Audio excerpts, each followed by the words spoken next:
C'était un jour d'hiver qu'il partit, périple longuement préparé sur les mappemondes et dans sa tête, et nombreuses recherches sur les canidés et leur habitat. C'était un jour de mai en plein hiver, averse, grêle et embellie.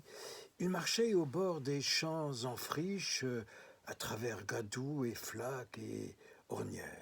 Dans son havresac, de l'avoine, des raisins secs, du chocolat et une gourde de thé à la menthe. Il avait bien mémorisé les mappemondes. Il traverserait des Laponies, des Labradors, des Bengales, des Kalahari, des Patagonies.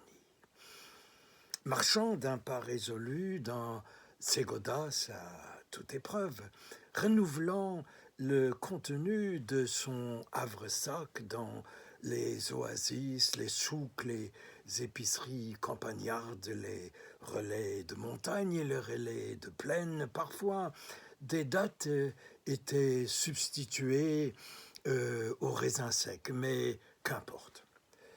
Son entreprise n'avait aucun sens ni perspective. Mais il y croyait avec une foi suicidaire, avec la paranoïa du charlatan persuadé de sa science. Rassembler le plus d'indices possibles, empiriques et irréfutables, pour étoffer sa gigantesque thèse sur la mélancolie des renards. Après 300 pages de son travail, plutôt spéculative et abstraite, il avait compris qu'il fallait aller sur le terrain. Et c'est ainsi qu'un matin de mai, en plein hiver, il s'était mis en route, havresac sur l'épaule, à la recherche des renards, de tous les renards, possibles et impossibles.